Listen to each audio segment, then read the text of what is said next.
Bismillahirrahmanirrahim. Alhamdulillah, wassalatu wassalamu ala rasulillah. Урматтуу жамаат, Аллах Таалам сиздерден разы болсун, эки дүйнө береке берсин. Дуаңыздарга дайыма муктажбыз. Аллах Таалага мактоолордон кийин эле пайгамбарыбыз саллаллаху алейхи вассаламга салам салаваттар болсун. Сиздер менен жалпы 4 күн болуп атат да, Кудайым буйурса. Иншалла дейли бүгүн, анан эртең чокталга экен, андан кийин 3 күн катарынан 4 күн. 4 күндө өтө көп ойлондум, кайсыл китептен сабак окусак деп. Анткени бул өтө чоң жоопкерчиликтүү маселе. Негизи соода сатык боюнча быйыл китеп баштамакмын, жыл сайын ошондой мерчемде план коюлган. Бирок 4 күндө биз аны үлгүрбөй калабыз. Ал китеп 3 томдук китеп бүтүш үчүн жок эле дегенде Кудайым берекесин берсе 40 күн керек болот. Ошого балким аны Бишкектенби, Көлдөнбү көрө жатарбыз. Сиздерге 4 күндө Мухтасарун фи сиротин набавия, пайгамбарыбыз саллаллаху алейхи вассаламдын өмүр баянынын кыскача жыйнагы деген китеп. Бул Ханафи мазхабтагы Тaqiyuddin ибн Абдул Кадир ат-Тамими ал-Гоззи өтө чоң сот болгон бул убагында. 10-жылында алымы факих, Чубакста сыяктуу, Чубакстас факих болоду. Адал арамды билген факих болгон. Ханафи мазхабта адабиятчы, грамматикасын мыкты билген, өтө чоң тарыхчы. Мындайча айтканда 4 тарабы келишкен чоң алым, хижраттын 900, хижраттын 1010-жылы кайтыш болгон. 10-жылдан алымы. 4 кылым алдын келген. Рахимахуллаху таала ва нафаналу би улуми. Ошол китептин биздин Саид Багдаш устаз эмгек кылган. Азыр Мадинада Чубакстын устазы болот. Көзү тирүү устазыбыз. Ошонун ичинен өзгөчө 19 бет, 20 беттен турат. Демек биз күнүнө 5 беттен окушубуз керек. 20 деп койсок 4 көрсөк.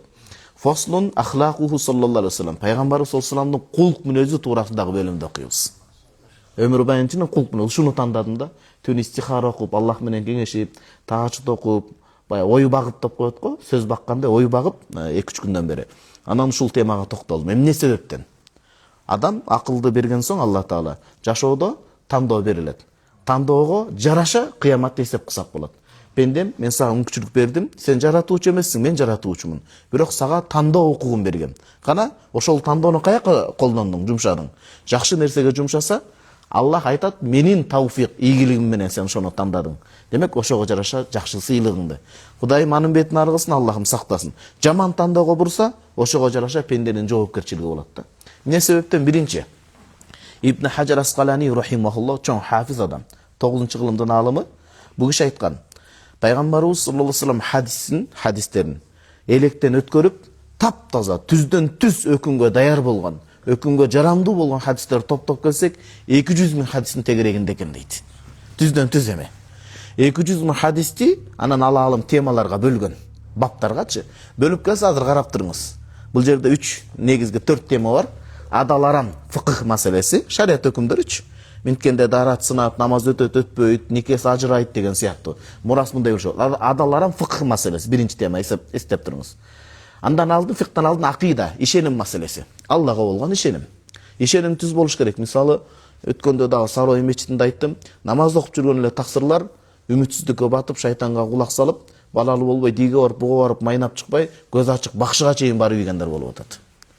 Түркстанга чейин барып, мазарларга сыйынып кеткендер болуп кетип атат. Элестетиңиз? Андай туура эмес. Ишенүү, Фатиха сүрөсүндө ияка набуд, Аллахка гана сыйынабыз, ва ияка настаин, Аллахтан гана жардам сурайбыз. Башка эч кимден жардам сурабайбыз. Башкалар биз сыяктуу жаратылган. Ал эмне чыгат эле? Биринчи ошо ишеним, акыйда маселеси 4 тема негизги. Азыр бөлөт 200 000 хадисти. Экинчиси фикх, адал арам маселеси, эстеп туруңуз. Биринчиси кайсы экен? Эгер кийин эртеңиз бир сөңкө мүмкүн болсо, ушул жерге эме тургузуп койсок болобу? Доска сыяктуу, жакшы учу, карекем сиз билесиз да, жакшы маркерлер болсун, жазганда өчүргөндө. Анткени ошол нерсе менен эсте калат. Биринчи тема акыйда бөлүмү ишеним, Аллага болгон, экинчиси адал арам фикх маселеси, үчүнчү Кососул амбия, пайгамбарлардын тарыхы. Бул өтө чоң сабак да, коому менен болгон.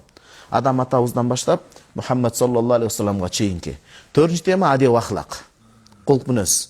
Ошондо 200 000 далилге түз жарамдуу болгон хадистерди бөлгөндө акыйда маселесине пайгамбарлардын тарыхына кошуп экөө 4000 хадис туура келген дейт. Бул адал, бул арам. Бул Алла Тааланын бардыгы, бирдиги, заты, сыпаты, жараткан нерселери. Анан пайгамбарлардын тарыхы. Экөөнү кошкондо 4000 хадис келген. Андан кийин 4000 кетти да бул жерде. Элестетиңиз, 4000 хадис кетти.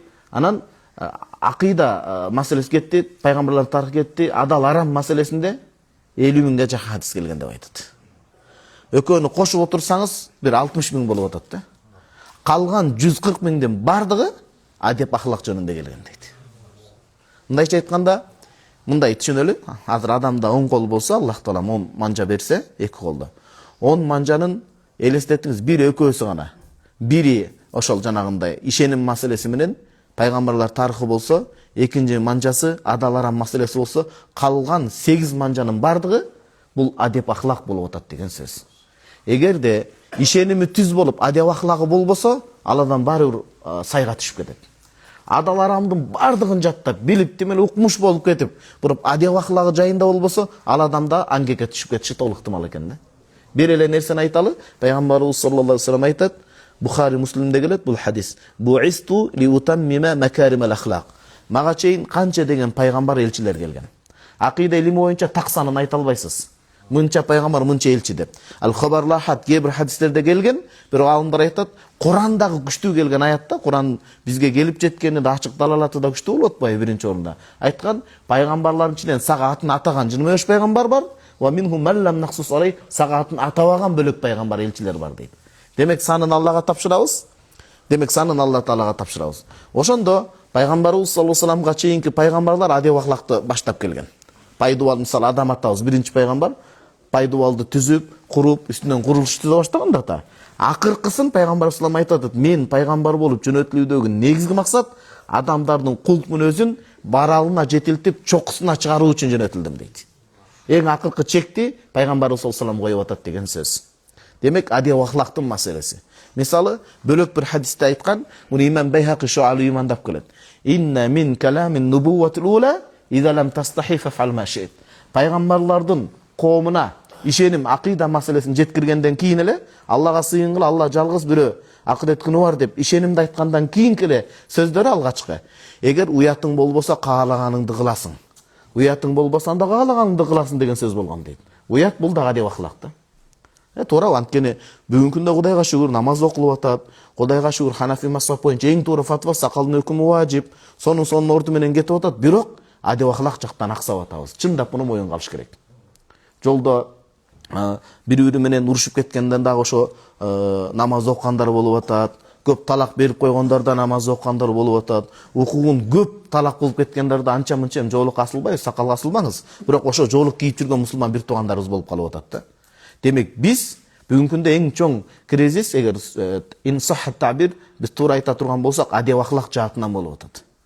Биз керек болсо кулк мүнөзүбүз ислам дининде айып жок. Ушундай кемчиликсиз ислам динини ошого шай адеп ахлак менен жүрө турган болсок, мусулман эместер мусулман болмок. Анткени бейиш менен сүйүнчүлөнгөн 10 сахаба, андан кийинки орундагы сахабалардын өмүр баянын изилдеп келсеңиз, ал жерде не деген адеп ахлак? Не деген? Малайзия мамлекети калдайган калың Малайзия мамлекети. Бир-эки мусулмандын, араб мусулмандардын адеп ахлагы менен динге кирип атат. Келип соода кылып атса, жок, мен бүгүн өзүмө жетиштүү саттым, могул менин бир тууганым таңзардан бери эч нерсе сата элек. Ушундан сатып алган сен деп карасаңыз. Бүгүн башка жаатында ибадат маселесинде колдон келишинче алыбызга жараша намазды окуп атабыз, орозону кармап атабыз, эми кабыл кылган Аллах билүүчү үмүт кылабыз. Бирок соода сатыкка келгенде адеп ахлагыбыз бөлөк болуп кетип атат. Сөзгө турбай калуу, карызды алып кечеңдетүү, бербей кетүү, качып кетүү, ушуга окшогон маселе. Же болбосо шариатта бар деп туруп, үйлөнүп туруп, эртең тез-тез алмаштырып, ажырашып кетип атат, аны камсыздабай атат. Демек, кайсыл эле тармакка баш бакпаңыз, сөздү көбөйтпөйүн, адеп ахлак жаактан биз аксап атабыз.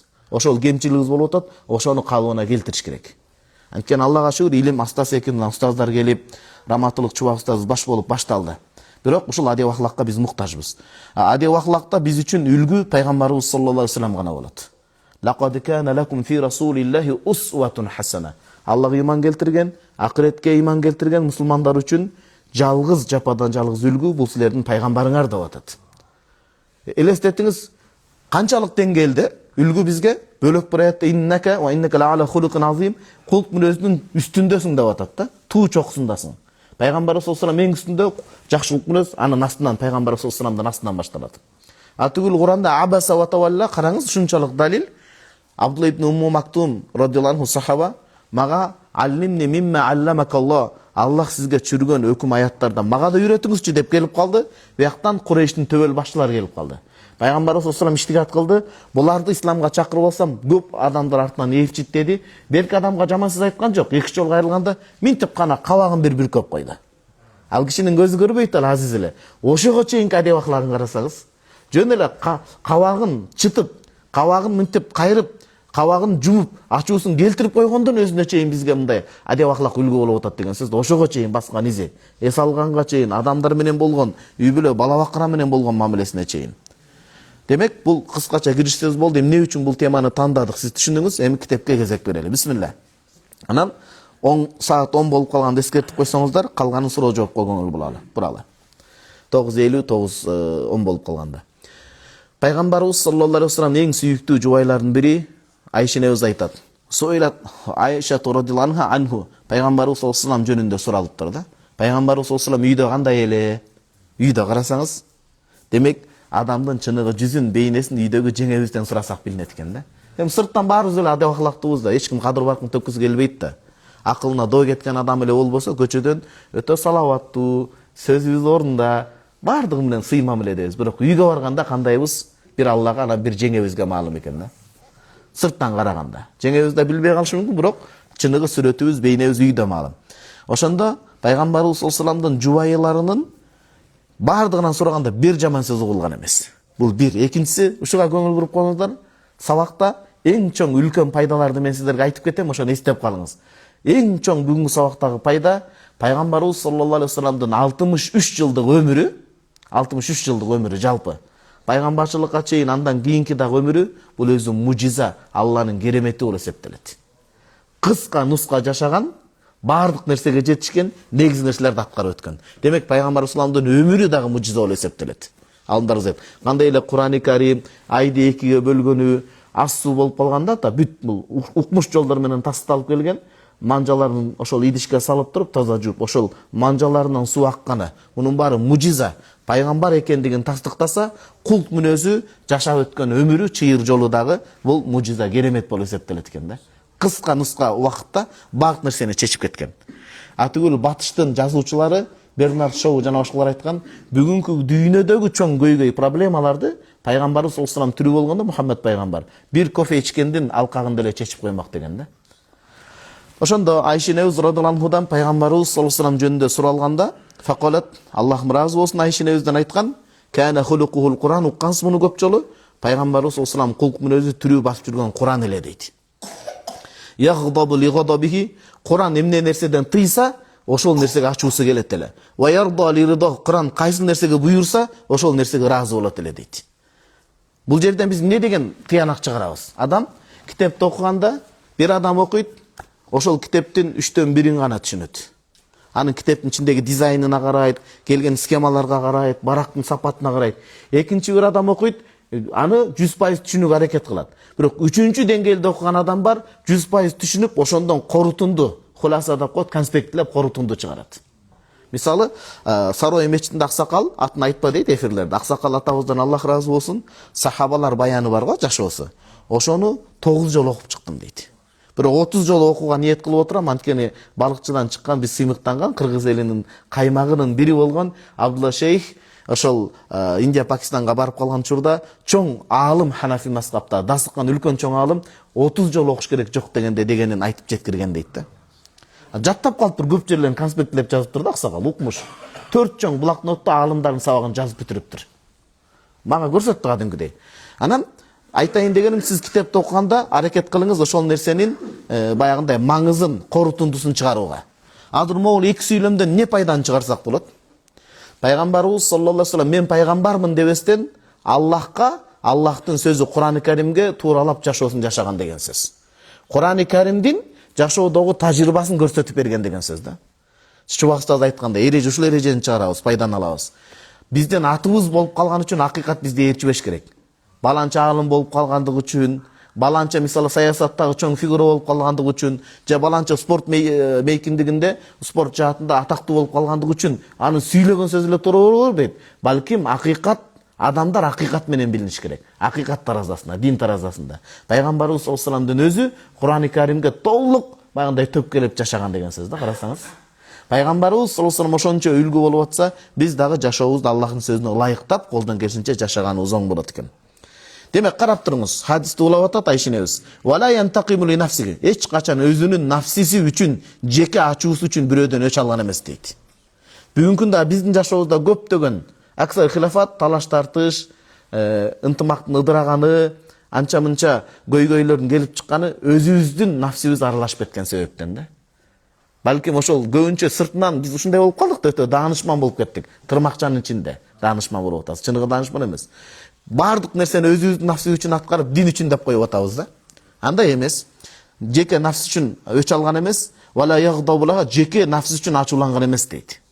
Жеке нафс үчүн ачууланбаганын бир далили, бир бедуин маданияттан, илим билимден алыс калып, тоодо өмүр сүрүп калган, талаада өмүр сүрүп калган бедуин келип, Пайгамбар саллаллаху биринчи эле жолукканда мойнунан кысып, "Атини мимма атака Аллаху минал амвал." Аллах Таала чогултуп берген зекеттен мага байлык бөлүп берген деп монтип муунтуп кармаган да. Анан сахабалардын көздөрү чанагынан чыгып кете жаздап, жаалы чыгып, ачуусу келип, кылычтан кырынан сууруп калганда бошламайт дау, жөн койгула деди. Жеке нафс үчүн ачууланган жок. Анан жана байлык бөлүп берди, коркуп да калган жери жок. Кетип атканда айтты, "Сая хуружун мин сулбихи аквамун" деди. Мунун белинен, уругунан ушундай бир адамдар чыгат, бүгүнкү күндө такфирист деп коет, жөндөн жөн мусулмандар капырга чыгарган. 14 кылым мурда айткан. Мунун белинен ушундай бир адамдар чыгат, өздөрүн гана туура жолдо самап, башкаларды намаздан бүт катага чыгарат дейт. Дин ушунчалык катуу карманат, сүйлөсө эртеден кечке Пайгамбарыбыз саллаллаху алейхи вассалам сөзүн сүйлөйт, бирок динден тетиги жебен атат го жааны саадактан. Ошол жебеси саадактан тез чыккандан да булар динден тез чыгып кетет дейт. Адамдарды бөөдө жерден капырга чыгарып, бөөдө жерден мусулмандын канын, малын адалга чыгарып дейт. Экстремизмди айтып атат да бул жерде, радикализмди. Анткени ошонун катуу адамдан катуу урпак чыгып калат экен. Тобо кылбаса залым адамдан залым урпак чыгып калат экен да. Ойлобош керек экен. Биз өзүбүз гана өзүмдү өзүм билем, өтүгүм төргүлем деп. Биз оңолбосок, бизден чыга турган урпак дагы бузулуп калышы мүмкүн экен. Биз канчалык такыбол оңолсок, бизден таркай турган урпак дагы оңолот. Жок дегенде эл үчүн, жер үчүн, мамлекет үчүн, адамзат үчүн, мусулман үммөт үчүн салым кошо турган болсок, эң авval өзүбүздү оңдоодон башташ керек экен. Өзүбүздү оңдосок, демек балдарыбыз дагы баягы алма сабынан алыс түшпөйт да. Ата бабаларыбыздын сөзүн караңыз. Жеке нафсис үчүн мындай бир ачууланбаганда бир далил келтирдик. Илла шунчалык ачуусу келет эле антунтахака хуруматулла, Алла арам деп чийип койгон чегара бузулса шунчалык ачуусу келет эле дейт. Фаягдабулила, Кудай үчүн ачууланат эле. Ва ида гадиба, ачуусу оңой менен келбейт эле. Билесиз го, момун адам ачуусу оңой менен келбейт, келсе катуу болот. Эгер ачуусу келбейт, ачуусу келсе, лам якум ли гадаб ахадун, эч ким Пайгамбар саллаллаху алейхи ачуусуна каршы тура албайт эле дейт. Эч ким ачуусуна каршы тура албайт эле деп атат да. Карасаңыз, бул деген сөз момун адам өтө салаваттуу, өтө салмактуу болуш керек, жеңил эмес деп атат. Эми биз сабакта айтып атабыз, бирок Аллах Таала өзүбүзгө амал кылууну жалпыбызга насип кылсын. Биз түздөнүү максатында амал кылып атабыз, кемчиликтүүбүз. Бул биринчиси, экинчиси, ва кана саллаллаху алейхи вассалам ашжаан нас, эң эр жүрөк, тайманбас баатыр эле дейт. Ухуд согушунда, ажы омурага барсаңыз билесиз, Кудайым бүгүнкү күнгө чейин Ухуд тоолорун сактап койгон. Бул жөн эле молдокелер айткандай, жептеп айткан сандырак, сенек сөз эмес, жалган сөз эмес. Бул акыйкат. Ошол тоолорго барсаңыз кадимкидей сезим башкача болот. Мына Мадинадан жакында тарыхчылар изилдеп тапты, өткөндө Сарай мешитинде да айттым, тарых изилдөөчү эч ким муну жалганга төгүнгө чыгара албайт. Тарыхый далил болуп атат, анык, ошол убакыттагы жазууга туура келет. Изилдеп чыгышты, Азирет Умар радыйаллаху ташка жазганы. Аллаху валию Умар фид дуния вал ахира ла иляха иллаллах. Аллах Азирет Умардын эң жакын коргоочусу бул дүйнө жана акыретте. Аллахтан башка сыйынык эч ким жок деген жазуулар чыкты. Ошо Хаттул Хижази, ошол доордо өмүр сүргөн сахабалардын катына таандык. Точкалар болбойт деген сөз, чекиттер жок. Куран ошондой түшкөн да башында, чекиттери жок түшкөн. Алиф баалар мисалы, биз го чекит менен окуйбуз азыр. Карасаңыз, анан Ухуд согушун эмнеге эскердим? Ухуд согушунда жана башка Хунейн чоң-чоң согуштарда, өзгөчө Ухуд согушунда сахабалар ыдырап, катуу башында жеңип баштап, кийин жаачандар түшө калып, жеңилип баштаганда Азирет Али радыйаллаху анху күчтүү сахабалар айткан, биз Пайгамбарыбыз саллаллаху алейхи вассаламдын аркасында баш калкалап калганбыз дейт. Пайгамбарыбыз саллаллаху алейхи вассалам душманга бет туруп, ошонун аркасында Пайгамбарыбыз саллаллаху алейхи вассаламдын аркасында ошондой бет калкалап турганбыз дейт. Ушунчалык эр жүрөк эле карасаңыз, демек балдарыбызды биз эр жүрөк кылып чоңойтушубуз керек мындан сабак. Бүгүнкү күндө карап көрсөк тарбияда болор болбос дүйнө нерсе үчүн балдарды уруп согуп отуруп жүрөгүн калтырып коюп атабыз биз. Дүйнөлүк максаттар үчүн балабыздын жүрөгүн сындырып коюп атабыз. Ал кантип баатыр болот? Дүйнөлүк максат үчүн. Дин үчүн, жоопкерчилик үчүн, эл үчүн башка нерселер, бирок кенеде бир акча үчүн, башка үчүн балдардын көңүлүн ага эмекенде туура эмес экен ал үчүн. Балдарыбызды эл жүрөк кылып, кыз баланы өтө мээрим төгүп, бирок эркек баланы эл жүрөк баатыр кылып чоңойтушубуз керек экен. Ошондо ал эл үчүн да, жер үчүн, дин үчүн дагы туруп берет Кудайым буйрса. Ушунчалык эр жүрөктүү эле. Ва асхахым өтө колу жоомарт, март эле дейт. Үйүнө адамдар келсе сөзсүз адамдарды ушундай кылат эле, меймандыкка тозот эле, меймандос. Үйүндө мүмкүнчүлүк жок болуп калса, сахабаларга карасаңыз ушул жерде көңүл буруңуз. Ар бир сүйлөмдү кичине чечмелеп кетели. Эгер колунда үйүндө акча жок болсо, байлык жок болсо, сахабаларга жүгүн салбайт. Досторунан сураса, сахабалар алат, берет эле да. Сахаба деген ата аныктамасы. Пайгамбарыбыз саллаллаху алейхи вассаламга жолугуп, иман келтирип, ошол иманда көз жумган бактылуу окуучуларын айтабыз. Досторунан сураса, алар карызга эмес, бекер берет эле. Бирок аларга жүгүн салбай, жүктү бирөөгө жөндөн жөн жүк салбоо дагы сүннөт болот. Жөөттөрдөн Мединада жөөттөр көп, ошолордон карызга акча алып, анан сыйлайт эле. Пайгамбар саллаллаху алейхи вассалам бул аламдан өткөндө, бизде ихтияр летал мухтар китебинде келет, соот бар го согушта. Дира ошо соотту жөөткө, залог күрөканага күрөөгө коюп, ошонун акчасынан беймечана муктаждарга тамак берген да. Карасаңыз, ушунчалык деңгээлде кол ачык эле.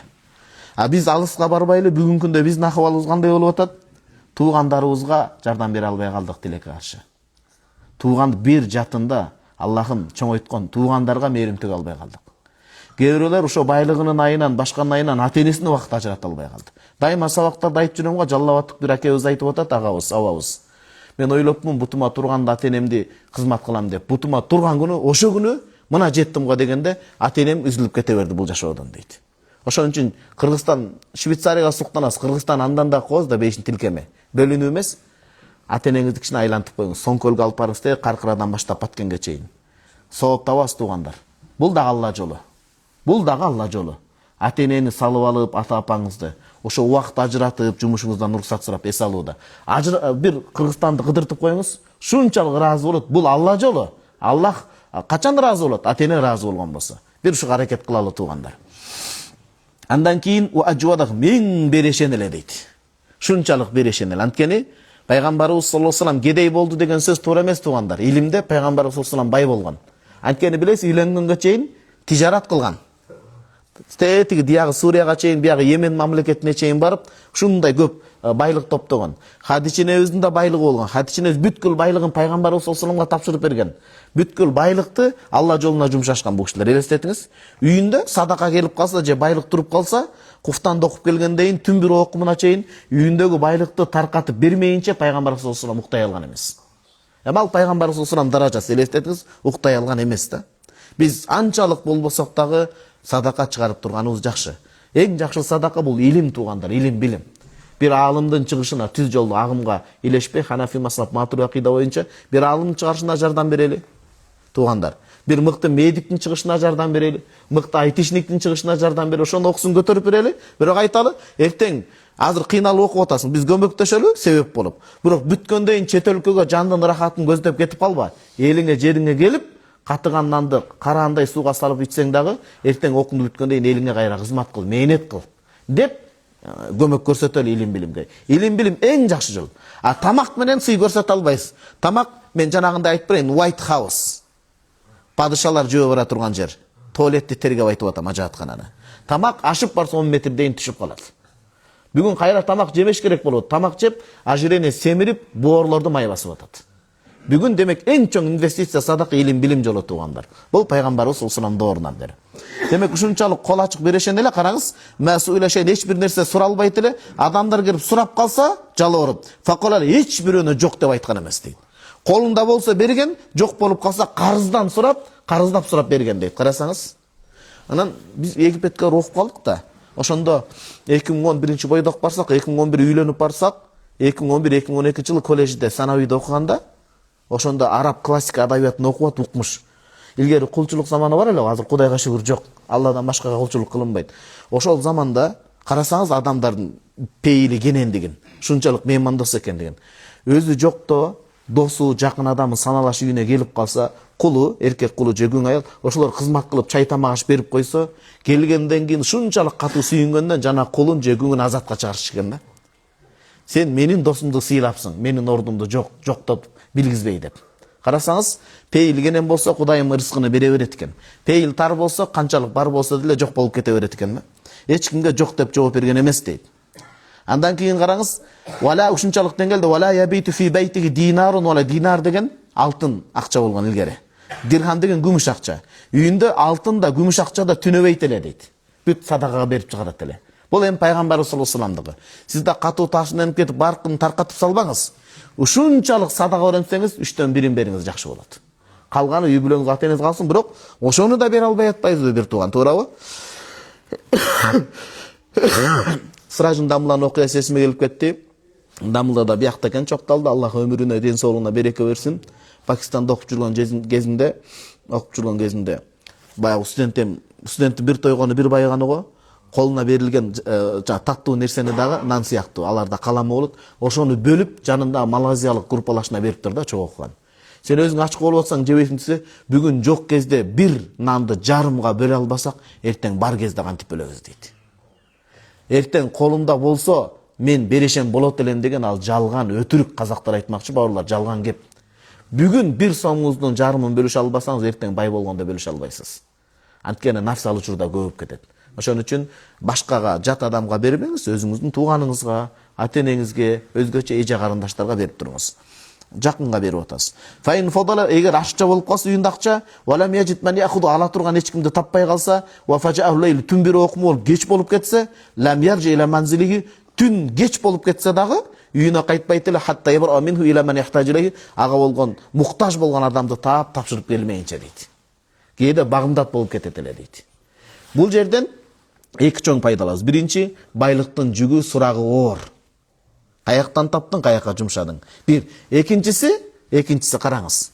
Экинчиси, сууну сиңген жерге төгүш керек. Берешен болуш керек десе эле көрүнгөнгө бере бербеш керек. Пайгамбарыбыз саллаллаху алейхи ошону издеп таап атат. Болбосо биринчи жолукканга берип койбойт беле, туурабы? Демек, садаганы берип атканда дагы эркек адамдарга биринчи кезекте берилбейт. Биз аларды жалкоолукка үйрөткөн болобуз. Демек, биздин мамлекеттин саясаты дагы туура болуп атат. Жанагындай көчөдө жүргөн адамдарды жоготуу. Анткени эркек адамдар ал иштеш керек. Биз мындай садака менен зекеттин мааниси бул жерде. Адамды мындай жалкоо кылып салыш эмес. Аракет кылып бирок жетпей аткан адамды сүйөп, жөлөп болуп коюу да. Демек, биринчи кезекте аял затына бериш керек. Анткени аял заты катуу кыйналып кетсе, ар намысын сатып, оокат күн көрүп калышы мүмкүн да. Ошон үчүн сууну сиңген жерге төктөп, пайгамбарыбыз саллаллаху алейхи ошентип издейт эле, карасаңыз. Андан кийинки маселе, балдардын билимине сартташ керек. Балдардын билимине сартталган акча эртең суралбайт. Бизде аны атка, арашанга жумшап алыптыр, түшүнүп алыптыр кыргызстандыктар. Атка кеткен акча суралбайт деп, суралат эртең. Хадис экен деп эле жарым жартылай түшүнүп алып кете бериш керекпи? Аттын чекесинде жакшылык бар ал ат. Бирок үй бүлөнүн эсебинен, бала чаканын эсебинен, туугандардын эсебинен атка жумшай берсеңиз, кадимкидей сураласыз. Арашан кой, эч ким байлыктан тыйбайт деңизчи, бирок балдардын илимине, билимине сарптаган жакшы туугандар. Биз мектепти бүтүп аткан 11 жыл аз эмес, 10 тил үйрөткөн болсок, эртең дүйнөгө исламды тарката турган бала чыгып атпайбы? Нанында кыйналып таппай, бели оорубай, билим менен, илим менен таап, өзүндө үй бүлөсүнө, элине да пайда келтирген атпайбы, туугандар? Ошон үчүн акчаңыз аштыбы, балаңыздын билине сарттай бериңиз. Кайтат сөзсүз. Сартташ керек сөзсүз. Вала яхуду мимма атахуллах, карасаңыз, Аллах берген байлыктан пайгамбар салам кандай өзүн алып калат? Илля кутахлиги аман факат. Өзүнө, үй бүлөсүнө жете турган 1 жылдык гана нафакасын бөлүп коет эле, андан калганын таркатат эле дейт. 1 жылдай эмне бар, эмне жок, ким бар, ким жок, ага кыжалат болбойт эле. Ар жагы тобокелчилик да. Кээде тамак ашты башканы катып отуруп бузулуп кеткен учурлар канча. Мисалы, Муса алейхиссаламдын доорунда, Иса пайгамбардын доорунда билесиздер, Иса пайгамбарга келип айтышкан, пайгамбар экениңе толук ишенебиз, асмандан дасторкон түшсө дейт. Маида сүрөсү бар. Ошондон тамак түшсө, бөдөнө сыяктуу тамактар түшкөн. Ошондо Иса пайгамбар катуу сөз алган. Аллахтан соранам, бирок Аллах Таала мага айтып жеткирди, ушундан кийин артка кайта турган болсоңор, силерди тозокто өтө оор жайга таштайт. Анткени оңой эмес силер. Аллахтын кудуретин чектеп атасыңар. Иман келтиребиз, Аллахка шарт коюп атасыңар силер мындайча айтканда. Анан ошондо да тамак түшкөндө айткан, Касасул Амбия Ибн Касир Димашк рахмаллаху айтат, күнүгө Аллах Таалам жете турган тамакты түшүрөт, эртеңки алып калбагыла деп. Пейилдин тардыгы курутат экен да. Кээ бирлер жок, эртең жетпей калса эмне болот деп. Аллахтын сөзү айтып атса ишенбей, эртеңки сактап отуруп ошол жерден оору да чыкты, тамак дагы көтөрүлүп кетти да. Албетте эртеңин караш керек, камдаш керек, бирок муктаж болуп аткан учурда бериш керек туугандар. Анткени ислам экономикасы боюнча акча жөн эле сарпталбай турганы жакшы эмес. Жөн эле акча сарпталбай турса, адам акчага сыйына турган даражага жетет экен. Акча жогору болуп көтөрүлө берет экен баардык нерселер. Акча жумшалып турганы жакшы. Ишеничтен берки адамдар алдап кетпеш керек. Закондоп, жанагындай карыз мынча алып атат деп ошону жаздырып, нотариустан өткөрүш керек. Бирок акчанын айланып турганы, акча киреш алып келбесе дагы карызга берилип турса, кайтара турган адамга берилсе, сиз акыреттик соо иштеп атасыз. Ким канча өлчөмдө карыз берсе, ошончолук деңгээлде садага чапкандай сооп берилет деп хадистерде ачык эскерилген да, карасаңыз. Акча айланып туруш керек болот да байлык. Мин айсара ма яжид мин ат-тамашай. Бирок бир жылдык тамак ашы дегенде жок нерсени чогулткан эмес. Бар нерседен бир жылдык тамак ашын камсыздаган. Кайсы? Ошол убакта пайгамбарыбыз саллаллаху алейхи ва саллям Араб жарым аралында эмне бар эле? Эң чоң тамактары курма, финик жана арпа дейт.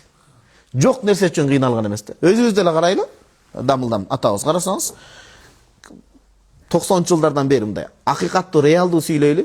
Адамдар кредитке алынган, туурабы? Баардыгыбыз картошка иштеткенбиз, мисалы көл өрөөнүндө бөлүнүү эмес. Буудай иштеткенбиз, кредитти жабыш керек болуп, эртеден кечке талаада жүргөнбүз. Же жалган айтып атабызбы? Бир аз эле артка караңыз. Ошентип иштеп жүргөнбүз туугандар. Ошентип иштеп кыйналганбыз. Анан караңыз, ошол кезде бирок жетип жетпегенибизде үй бүлөдө ынтымак бар эле. Кредит үчүн эмес. Ошол учурда бизде жөнөкөйлүк бар эле. Ошол учурда дин мээнети, мен муктажмын деген бар эле. Мамилелер башкача эле. Бирок бүгүн кичине байып калдык, өтө деле эмес. Кичине колубузда, кичине оозубуз майланып калды. Кичине байып түштүк, көпчүлүгү көтөрө албай кетти. Дин мээнетинде мен кылып койдум деген көттү, ата-эненин сыйы калбады, улуу адам кедей болуп калса, үй бүлөдө анын сөзү эмес, байлык таап аткан жаш баланын сөзү сөз болуп калды дасторгондо. Ошол эч кимге сөз бербей, ата-энеси да ошо менен эле кеңешип калды да. Андай Кудайга жакпайт туугандар. Аллах Таалам баягы кыргызда жакшы сөз бар экен, бай мактанса бир жуттук, эр мактанса бир октук депчи. Мукай Элебаев атабыздын өткөндө Чоң Таштарда сабак кылып келдик. Узак жол деген романын окусаңыз, не деген нерселерди башынан өткөрүшкөн. Кечээки тарыхты унутпашыбыз керек биз. Лам юсир, мен жок нерсе үчүн мен айтайын дегеним ушул болчу. Бүгүнкү күндө байлык өскөн сайын үй бүлөдө дин менен жашап кетсе жакшы экен. Байлык жаман эмес, эгерде акысы берилип турса. Бирок байлык көбөйгөн сайын адамдын көйгөйү да көбөйө берет экен. Жок эле нерсени көйгөй боло берет экен да. Бияктан кечигип калдык, булар менен катташпай калдык, уна албай калдык. А жок учурда ал көйгөй болуп эсептелбейт эле да. Кудайым байлыкты жүрөккө киргизбесин. Жүрөккө кирсе жаман экен. Жүрөк бир эле сүйүүнү көтөрө алат экен, Аллахка болгон сүйүүнү. Андан башка сүйүү жүрөктү бузат экен да. Дилди карартат экен. Сумма юсиру мин кут ахлиги, кийин бир жылдык үй бүлөсүнүн тамак ашынан дагы катуу муктаждар келип калса ошолорго берет эле дейт. Хатта рубба мухтаж qablin qidal'am, бир жылдык сактап койду го. Сактап койгондо катуу муктаж адамдар келип калса, жок дей албастан ошо пайгамбарыбыз саллаллаху алейхи ва саллям ушунчалык мээримдүү рахимдүү эле үйүндөгү тамакчын алып аларга берип, үй бүлөсүнүн нафакасы бир жылга жетпей калат эле дейт. Ва кана мин ахламин нас, ушунчалык жумшак адам эле дейт. Пайгамбарыбыз саллаллаху алейхи ва саллям ушунчалык жумшак адам эле дейт. Ва ашадда хаяан мин ал-азра фи хидриха, кыз киши үйлөнгөндө көшөгөгө киргизилет го бизде. Ошондо пайгамбарыбыз саллаллаху алейхи ва саллямдын уяты көшөгөгө түшкөн жаңы келиндин уятынан кыздан дагы күчтүү эле дейт. Ушунчалык уяттуу эле деген сөз да, карасаңыз. Ушунчалык уяттуу эле. Өзгөчө уятты кетире турган нерсе бир туугандар, улуу сөздү уят жок, сиздер туура кабыл алыңыздар, эми диндин атынан сүйлөнүп атпайбы бул жерде. Пайгамбарыбыз саллаллаху алейхи ва саллям айткан, төшөк маселесин бөтөн эркек эң жакын досуна да айтпаш керек. Төшөк маселесин айтуу бул эң уяттын кеткен ошол дейт. Бул мындайча айтканда зинанын жарымына даярдап коет экен да. Ошол зинанын жарымы. Бул өтө бир туура эмес нерсе. Дагы уяттын кеткени могу күнүмдүк абалга жашап, бүгүнкү биздин жашообузга байлап түшүнөр, ошондо сабак пайдалуу болот. Азыр эми калып кетип атат, бирок кээ бир региондордо ошол бар. Биз бир элбиз, бөлүнбөйбүз. Үйлөнгөндөн жеңелери, башкалары тыңшап, терезеден келип алып, бүттүңбү, кызбы, кыз эмес бекен деп, жана шейшепти көрсөтүп чыгып, бул жапайычылык эң чоң уятты кетире турган нерсе. Нике кыйылды, келинчегин алып кетти, жеңелер эртеси гана тыңытып, кичине өзүнө келиш үчүн мейли, бирок жанагынтип терезенин алдына сагалап туруп албаш керек. Ал жерде уят пардасы ачылып калган болот. Уят пардасы. Анын Кудай сактасын, кыз эмес болуп калганына караганда, Кудай сактасын, андай болбосун, жол берилбесин, намыстарга бекен болсун, ошол жерде уяттын кетип калган алынан миллион эсе оорураак болуп калат туугандар. Анткени ар бир адамдын кемчилиги бар, ар бир адамдын кемчилигин абирин жаап Кудай Таалам шерменде кыла элекпи, демек ал адам тобо кылат деген сөз бар. Андай адамдын абирин ачып кереги жок анан. Ким ошентип адамдын абирин ача берсе, Кудай Таалам мүмкүнчүлүк берип аткан адамдыкын. Анын да үйдө отурган жеринен абирин ачып коет. Хафидот торф, көчөдө жүргөндө ушунчалык жерди карап басат эле, көзүн агытпайт эле дейт. Көздү сактоо. Көздү сактаган бул зинанын алдын алуу болот экен. Анан бир гана минтип ойлоп калбасын да аял затычы. Молдекелер ушуну эле сүйлөй бересиңер, эмне силер аялдарды ушунчалык карайсыңарбы? Десе, жок, маселе бул жерде бир гана аялдарды сагалап карап коюу эмес, көздү сактап жүрүү адамдын ой, пикирман болуусуна себеп болот экен. Демек, көздү сактагандык бир гана аял маселесинде эмес, андан чоң көтөрүлүп чыксак, адамдын пикирмандуулугуна. Карасаңыз, адамдын пикирмандуулугуна. Пайгамбарыбыз саллаллаху алейхи вассаламдын өмүр таржымалында Шамаил Мухаммади китептеринде мен каракетире берсин, басканына чейин адамдар айтышкан. Түз эки жак ооп кыйшайбай, эптеп бутун көтөрөт, так көтөрөт эле, так коюп басат эле дейт.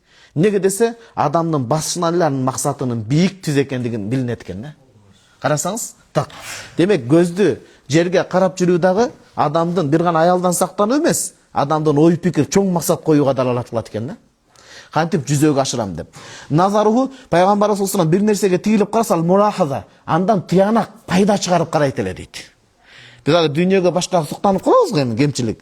Бирок ал пайгамбар бир нерсеге суктанып кетпейт эле. Туугандар, акыл үйрөтүү эмес, же жаш болуп алып мен 36-га чыгып алып, чоң аксакалдарга жаш үйрөтүү эмес, кечирип коебуз, же тапандык эмес.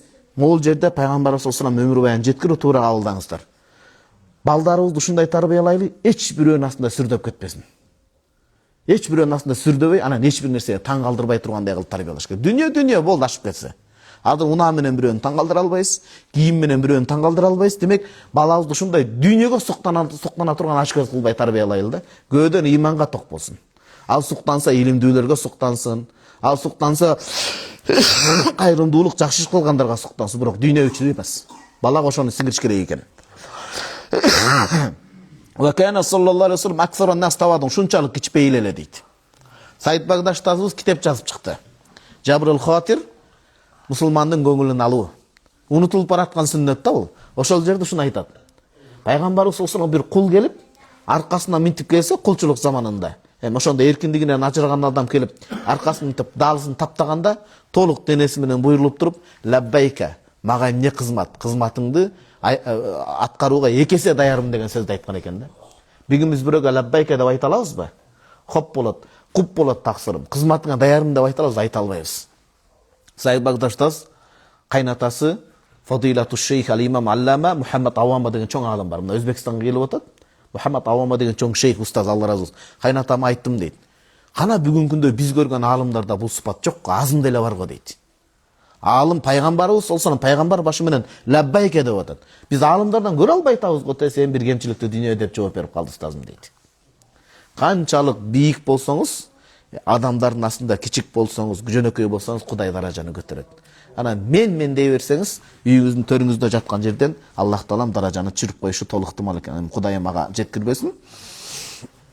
Южибу ман дааху мин гани.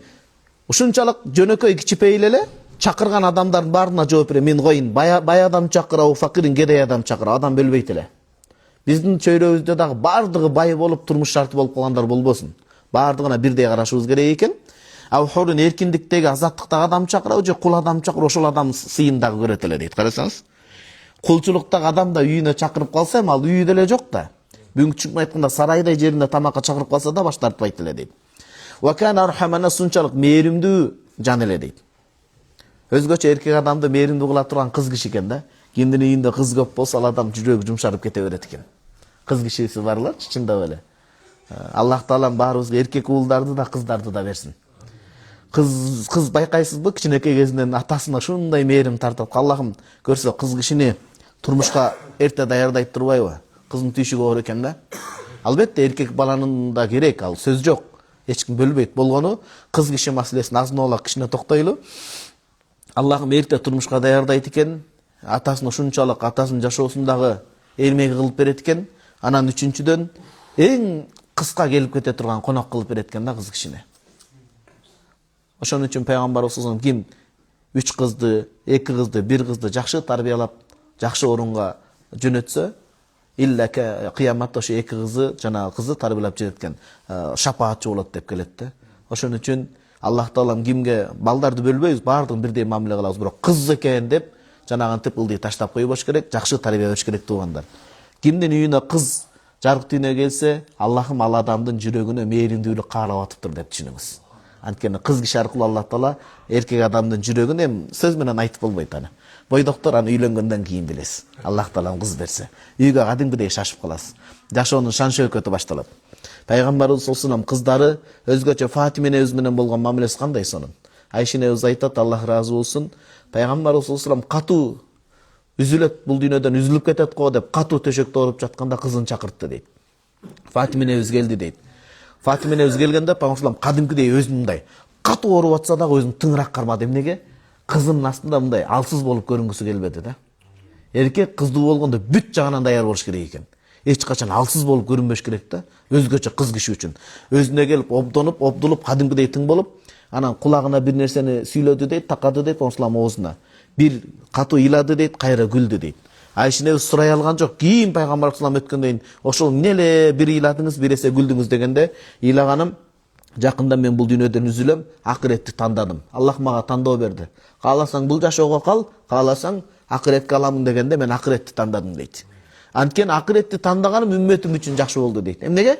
Үммөтү күн сайын пайгамбарыбыз саллаллаху алейхи сагынып, ошол кайгы, кусалыгы, сагынычы, санасы үчүн күнөөлөрү кечирилип даражалары өсөт дейт.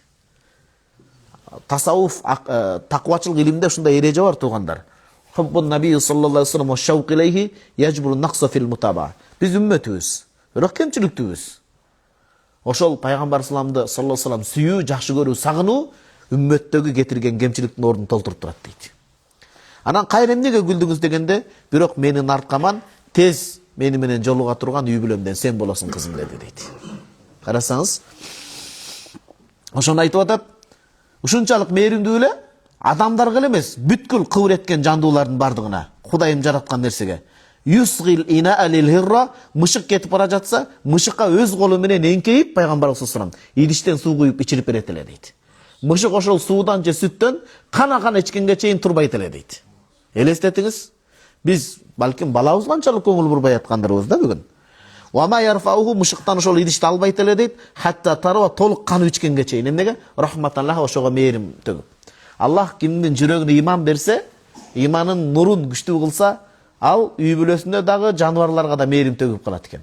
А кимге Аллах Таала жүрөгүнө жумшактык бербесе, ал адам ошону каалабаса деген сөз, тандабаса, Аллах Тааланын үй бүлөсүнө деле көңүл бурдурбай коет экен. Ошого үй бүлөгө көбүрөөк көңүл буруш керек туугандар.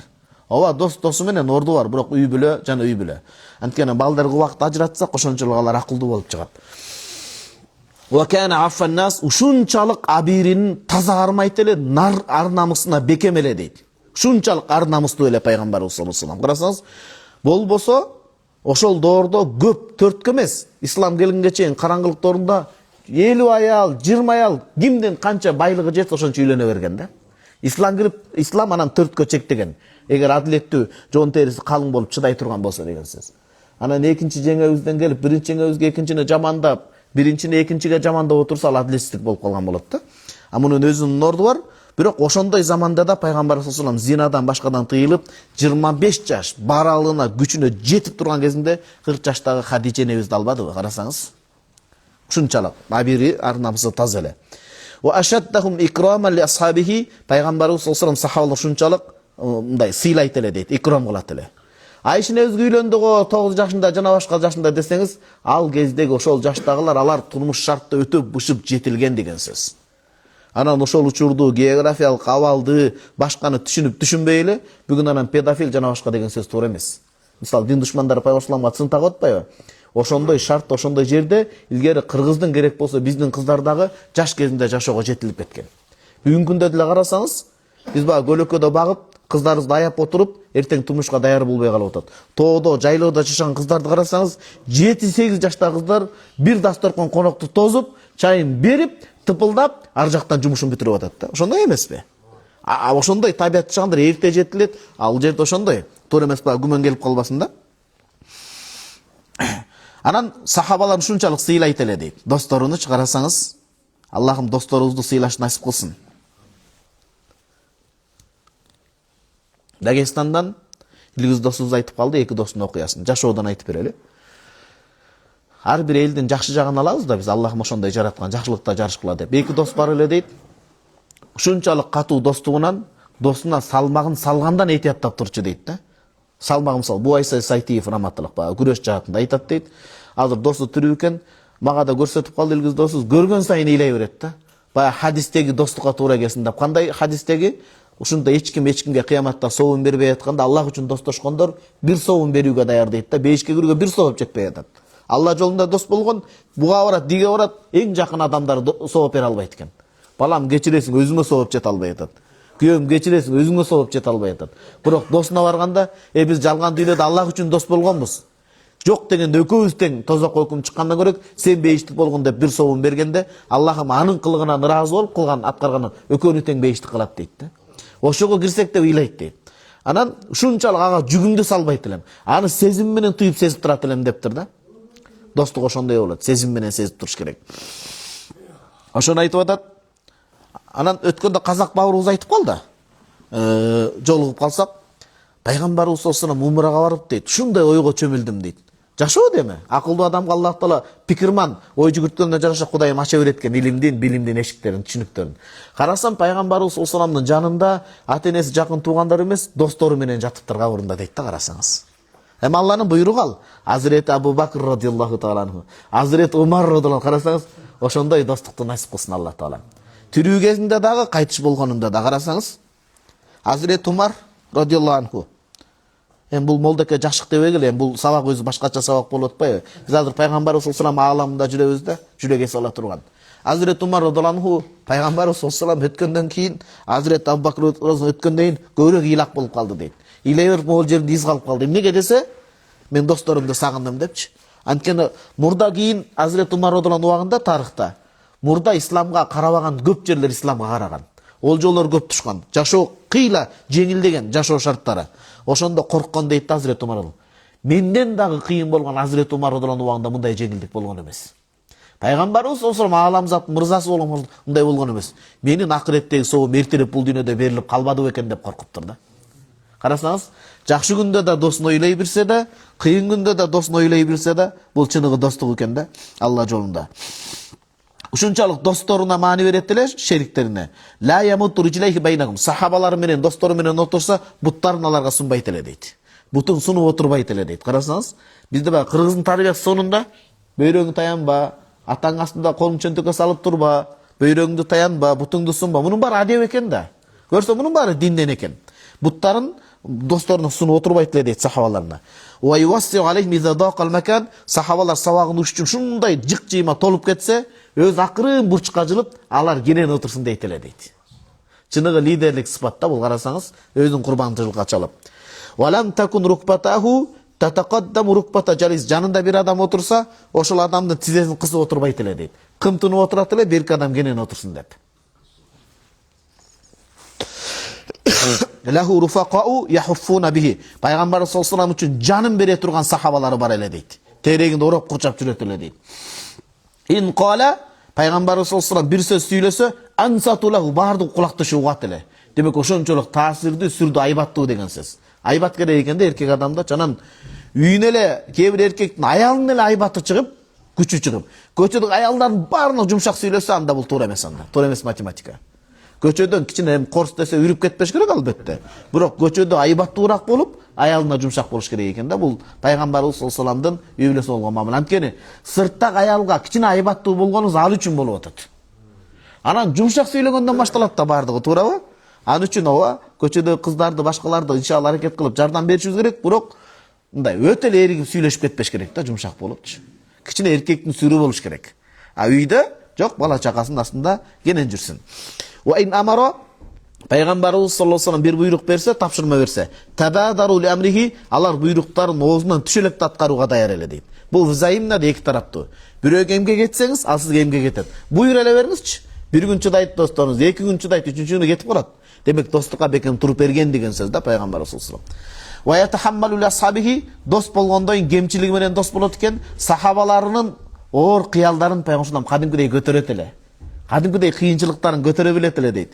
Ва ятафаккадухум, алар жокто алардан барып кабар алып сурайт эле. Ваясалан эмне болду дейт эле. Ким ооруп калса зиярат кылат эле, ким мечитке келбей калса аны чакырып дуа кылат эле, ким кайтыш болсо жаназасына жетишет эле, жетишпей калса инна лиллахи ва инна илайхи раджиун деп аркасынан дуа кылат эле.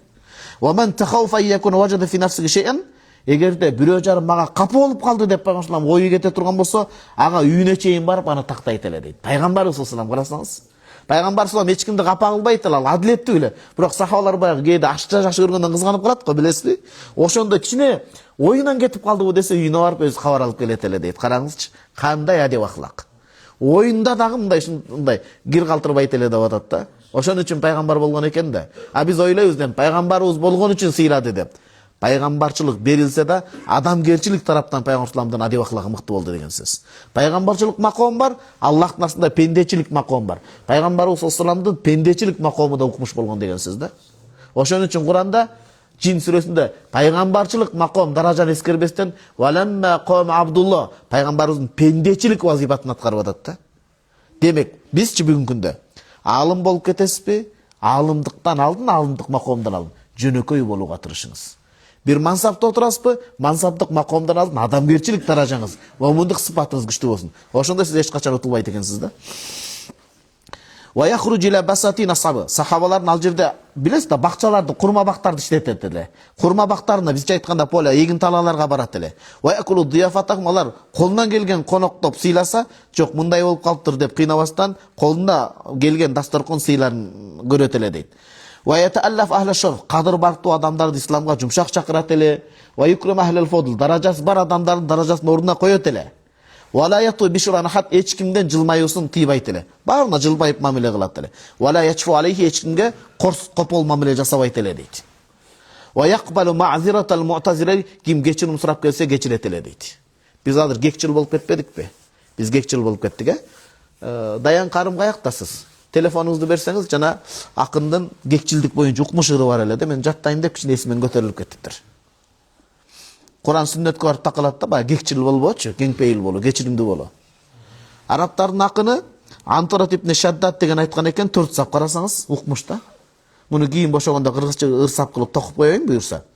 Ла яхмилул хиqda man ta'lu bihi ar-rutab wa la yanalu al-ula man tabahu al-ghadab. Эч качан бирөө кек сактабайт дейт, кекчил болбойт, кимдин даражасы бийик болсо дейт. Даражасы бийик адам кек сактабайт экен да. Ал ошонусу менен бийик экен да, карасаңыз. Биз ойлоп атабыз да, байлык менен, мансап менен, илим менен кадыр барып табабыз депчи. Ал кадыр барды Аллах берет. Ал кадыр барды Аллах берет, туугандар. Илимдүү болуп бирок текебер болсоң жаман болот. Бай болуп закым болсоң өтө жаман көрүлөт. Карасаңыз, кедей болуп текебер болсоң өтө жаман көрүлөт бул экесе. Демек, даражасы бийик адам эч качан кек сактабайт. Вала яналул ула ман тафул гадабу, дайым ачууланып жүргөн адам эч качан бийиктикти багындыра албайт дейт. Кичине кичипейил, жупуну болуш керек. Караңыз, иннал афаия ва ин ланат маламисуха инда тaqallubi fi anyabiha al-atab. Жыландар го кобра. Жылан дейт, уусу шунчалык күчтүү болгон жылан, сырткы териси шундай жылмакай, жумшак көрүнгөнү менен дейт, ары бери сойлогондо анын тилинин ичинде уусу бар дейт. Тилинин учунда. Демек адам Аллахтын астында ичи менен баалуу экен деп атат да, ичиндеги сыпаты менен, артыкчылыгы менен дейт. Жыландай болбош керек экен да, сырты жылтырак, ичи калтырак болбош керек экен. Андан кийин ваякбал, муну айттык, кечирим сурап келген адамды кечирет эле. Кыргыздар ушуну которгон да. Пайгамбарыбыз өмүр баян, атаңды өлтүргөндө астыңа келсе кечкин депчи, мисалы. Аксын кеч деп элестетиңиз. Өлүм кечким жетпесин. Вад-даиф вал-кави индаhu fil haqqi sawa'un. Пайгамбарыбыз саллаллаху алейхи ва саллям астында күчтүү адамдагы, күчсүз алса адамда экөөнүн укугу бирдей эле дейт. Карасаңыз, экөөнүн укугу бирдей эле дейт. Не деген адилеттүүлүк? Не деген адилеттүүлүк? Жөөттөр Пайгамбарыбыз саллаллаху алейхи ва саллям айткан, Иннама халака мен кана qablаkum, силерден алдыңкы жөөттөр Муса пайгамбардын коому жөн жерден азапталган жок дейт. Эмне үчүн алар азапталды, жок болуп кетти десе, алардын ичинде кедей адам кылмыш кылса, анын жазасын беришет эле дейт. Коргой турган эч ким жок. Ал эми бай адам, мансаптуу адам, кадыр бартуу адам күнөөш кылып койсо, унчукпай жаап чашырып коет эле дейт. Ошо менен Аллах Таала аларды жок кылып койду дейт да, Кудай сактасын. Ошону айтып атат. Вала яда ахадан ямши халфа, эч кимди аркасынан бас дебейт эле дейт. Менин астымда баскыла дейт. Аркамда эч ким калбагыла. Менин астымда баскыла дейт. Айтат эле, халлу захрил малайка, менин астымда баскыла, силерди көрүп турайын, менин аркамдан кene периштелер басат дейт эле дейт. Карасаңыз, периштелердин акысын ушунчалык тактап атат деген сөз да. Айтышат, кайнатам айтат, Абдулла шейх Алла разы болсун, раматылык. Ушунчалык жана кумурскага чейин бооройт эле дейт. Уюгуна жерге отуруп калса, азыр биздин чапан кылышып тияка кетип калбасын, үйүрүнөн калып калбасын деп, ушунчалыктар эми биз кумурска эмес, үйдөгү кутман көзгө көрүнбөйт го. Чын. Мен сабак берип келдим деп келинчегиңе кыйкырып өлөсөтүңбү? Мен сабак берип келдим 11ге чейин. Карап турбайсың, муктатып койбойсуң мен келгенче депчи. Балаң сенин мээримге муктаж болуп кетип атат дейденчи. Субханалла, кандай алсызбыз. Bir-эки нерсени кылып кой, ошо менен мактанып атпайбызбы, милдет кылып. Анан вала яда ахадан ямши маху ва хуа ракимун дейт. Пайгамбарыбыз саллаллаху алейхи вассалам улоого минсе бирөөнү жөө бастырбайт эле дейт. Сөзсүз учкаштырат эле дейт. Же ижарага акча төлөп, уна алып берет эле дейт. Хатта яхмилаху. Хатта яхмилаху ошо унасына мингизет эле дейт, улоосуна.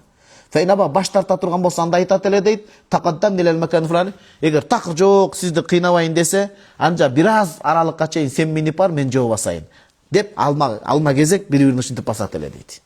Анда жок дегенде, анда сен бир аз мен жөө басайын, болбосо шерик болбойбуз деп шарт коет эле дейт. Караңызчы. Ва яхдиму мен хадамаху. Пайгамбарыбыз саллаллаху алейхи ва саллям ким кызмат кылса, кызмат кылат эле дейт. Сүт энеси. Сүт энесинин аты ким эле туугандар? Халима энебиз. Сүт энеси.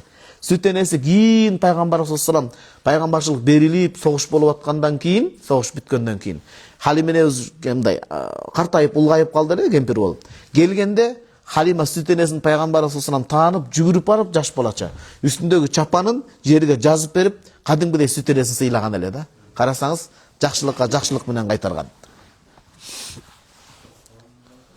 Убакыт он болуп калдыбы? Алла разы болсун.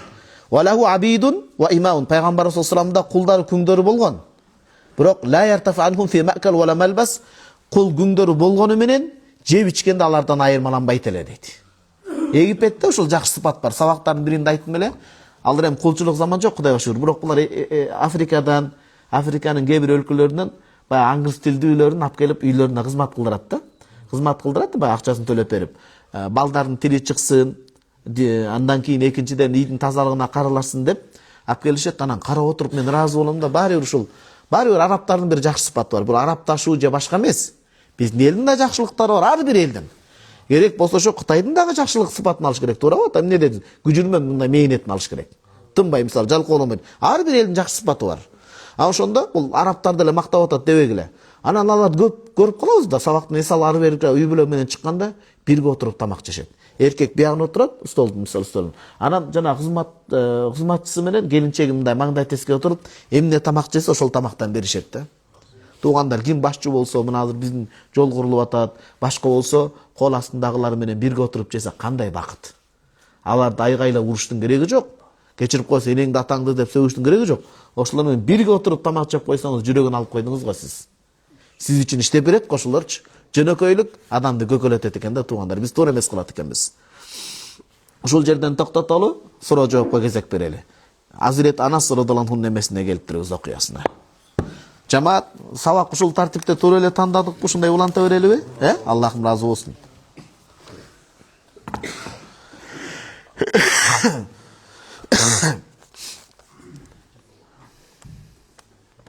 Банктын атын окубай эле коеюнчу.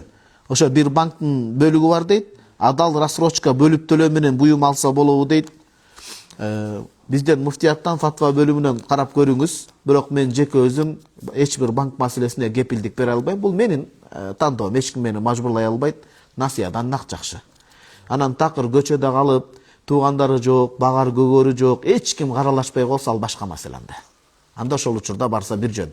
Бирок шарты болуп туруп, бирок ошондой рассрочка мөөнөткө алып атканын жеке мен өзүм фатва бере албайм. Кечирип коесуздар, менин тандоом ушундай. Башка аракеттерди көрүш керек. Устаз дейт, менин 2 суранычым бар эле. Биринчи, балдарыма курма чайнап дуа кылып коюңузчу дейт. Бою кичинекей болуп калбасын иншалла. Биз татыксызбыз да, Алла разы болсун сизден. Ушул отурган Аллах көрүп турат ушул сөздү. Жагынуу үчүн, жагымпоздук үчүн айтып аткан жокмун. Силердин ар бириңиздер менден абзелсиздер. Чындап эле. Аллахым баарыбызга жакшылык берсин. Иншалла аракет кылалы. Сиз баягы аздыр көптүр бир аз болсо да илим үчүн, Экинчи, 3 жалгыз бой эне бар дейт. Балдары, кыздары менен квартирада турушат. Ошолорго жер алып, үй салып берелик дегенбиз. Ошого кандайдыр бир жардам, сизди баары сыйлайт, тааныйт. Жерде участок, жер дейт, участок жер тилкесин тапканбыз. $19,000 сурап жатат. Бирок документин бүтүрүп алыш керек. Кененирээк айтып берем дейт. Макул, куфтандан кийин биз чыксак сиз жолуңуз. Эми акча топтош максатында эмес, биздин эң чоң пайдабыз аздыр көптүр бир аз билсек илим таркатуу. Бирок ким жардам берем десе, бул жакшылык. Анда жардам берип коелу туугандар. Анткени жесир аял затына 3 баласы менен жардам берген жакшы да. Айтпадыкпы, садака берсеңиз биринчи аял затына бериңиз деп. Анан эртең ошол балдар чоңойсо, эртең ошол коомду жакшы көрүп чоңоет. Мен муктаж болгондо адамдар мага жардам берген деп элди сүйүп чоңоет. Эч ким жардам бербей таштап койсок, ал башкесер болуп чоңоет. Ал анткени түбүндө эмне деген ой калат? Аң сезиминде. Эч ким мага жардам берген эмес, мен эмне үчүн аяшым керек деген жек көрүү сезим толуп калат да. Биз баарыбыз эртең биз деле өтүп кетиши мүмкүн, биздин балдар деле калышы мүмкүн. Ошого ким жардам берем десе, келиңиздер Аллахтын ыраазычылыгы үчүн. Ассаламу алейкум устаз, сизден Аллах разы устаз. Алейкум салам. Анан бир дөзүнчө жазасыз. Хадистерде айтылат го. Өлгөн адам намаз окубай өтүп кетсе, аттиңай бир жолу чекем саждага тийбей калды деп өкүнөт экен. Устаз эми суроо. Менин атам 80 жашка чыккан киши. Атам 2 жолу жума намазга барган. 1 же 2 жолу намазга барган, андан сырткары дейт, жума намазга сырткары. Бирок мени ойлонткон, сана болгон, санага батырган нерсе, атам отуруп эле окуган дейт. Отуруп окуган дейт. Сажда да отуруп кылган, каарылыктан кылганбы деп ойлоп калам дейт. Намаз окуганда атамдын чекеси кыйналса да бир жолу жерге тийиши керекпи? Жок. Буту ооруп, чекеси деген сөз, буту оорубай жаш болсо деген сөз. А бирок буту ооруп, кыймылдай албай, чекесин саждага тийгизе албай, эңкей албаса, ал ошол абага сажда кылганы жерге сажда кылган менен барабар. Ислам дининде, мусулманчылыкта болбой атса да болтурушун керек деген сөз жок. Ар бир нерсе абалга жараша. Дени карды соо болгон туруп окусун, болбосо отуруп окусун, болбосо жатып окуйт. Такыр жатып калса, акыркы могу башы кыймылдаганга чейин. Атам үчүн дуа кылып коюңузчу, Аллах разы болсун. Аллах сизден разы болсун. Аллах таала атаңыздын кетирген кемчиликтерин кечирип, даражасын бийик кылсын. Сиз түз болуп динде бекен болуңуз. Кудайым буйрса, ошол сиздин түз жүргөнүңүз, сиздин тапкан соопторуңуз атаңызга түз кетет. Анткени сиз атаңыздын тапкан байлыгысыз, калтырган мураскорусуз. Маселе ошол экен да. Туугандар, оозеки суроолор болсо билсе жооп берейин, кол көтөрүп айтсаңыздар болобу? Кимде мисалы зарыл суроолору болуп калса, Ал суроо берилгенге чейин бияктан окуп турайын. Сизде барбы? Тамлам. Жок, Кече суроого келген, WhatsApp'tan да өтө зарыл суроолор келип калыптыр да, эстеп кетишиңиз мүмкүн. Саламатсыздар дейт, сүрөлөрдү дарат жок жаттаса болобу же сөзсүз дарат менен жатташ керекпи? Куранды кармабай жатка жаттасаңыз, усул бар болсо болот, бирок дарат менен жакшыраак. А бирок Куранды, мисалы, могу китеп Куран деп элестетсеңиз, кармап кирилл алфавитинде болсо да, ал учурда сөзсүз дарат болуш шарт, ал учурда. Сөзсүз дарат болуш шарт. Ассаламу алейкум, менин суроом мындай. Арабия өлкөсүнө илим алышка махрамсыз барса болобу? Жок. Илим алуу ошол бүт шарттары менен, махрам менен барыш керек. Күйөө менен күйөөгө чыгып барышыңыз керек, же сиздин агаңыз же атаңыз ошол жерде болуш керек. Себеби дейт, менин ата-энем ажырашып кетишкен. Атамдын өзүнүн башка үй бүлөсү бар. Менин апам башка күйөөгө чыга элек. Биз эки бир тууганбыз. Мен 20 жаштамын, сиңдим 18 жашта. Мен турмушка чыга элекмин. Башка махрамыбыз, иним же агам жок. Ошо апам жана сиңдим үчөөбүз биргеликте Арабияга илим алсак, ушул жагы шариятта кандай болот? Болбойт. Кыйналып каласыз ал жерге барганда. Азыр Кыргызстанда да илим алуу мүмкүнчүлүктөрү көп. Кудайга 1000 мертебе шүгүр. Шүгүр деш керек. Өтө чоң медреселерибиз, окуу жайларыбыз бар. Демек сиз турмушка чыкканга чейин бияктан илим алып туруңуз. Жакшы бала колуңузду сурап келсе, турмушка кечеңдетпей чыгып, анан бирге чыксаңыз бүрчөн. Антпесе илимди туура жагынан албаса болбойт. Аял заты кыйналып калат. Аэропорт ооба, дүйнөлүк көзөмөл болуп, учакка отуруп, тияка жеткениңиз менен ал барганда дагы күйөө керек болот да. же эркек адамдын колдоо сөзсүз керек болот ал жерде. Сиздин учурда турмушка чыкканыңыз жакшыраак болот. Аллах разы болсун. Кыргызстан боюнча кыздарга кайсы жакшы медресе бар? Хафизалыкка жатып окууга Сиражиддин Намылданын мектеби менен медресеси бар. Чоң окуу жайы бар Арча Бешикте. Ислам университетинин филиалдары бар. Ошолордун бирин көрсөңүз болот. Муфтияттын каттамынан өтсө эле. Кийинки суроо: Ассаламу алейкум устаз, багымдат намазынын сүннөт менен парздын ортосунда альхамдунун ордуна милхамду деп Фатиха сураны 41 жолу окуш керек дейт. Бул туура эмес. Бисмиллахир-рахманир-рахим. Милхамдулилла. Улап деп атат да. Улап. А жөн эле милхамду деп окусаң да Куранды бурмалаган болот. Бисмиллахир-рахманир-рахим улап окусаңыз анда бир жөн. Пакистандыктардын жашоосунда бар экен, бизге да айтсак болобу. Негизи бул фазаил амалда бир ишинди чечиш үчүн деп келет го. Фазаил амалда келсе бул дурус. Болгону сиз жана суроо башында эме болуп калды, көрдүңүзбү? Бисмиллах улап айтса бир жөн, амал кылсаңыз болот, бирок бисмиллах улабай эле мынтип отуруп альхамду дебей милхамду деп окуса ката болгон болот. Куранды өзгөрткөн болот. Фазаил амалда бисмиллах улап айтса болот. Мен баа башында дигиндей окуп калбадык бал, болот. Фазаил амал укмуш китеп шейхтерим. Мунун кадыр баркын ошону жазган алымдын кадыр баркынан билесиз.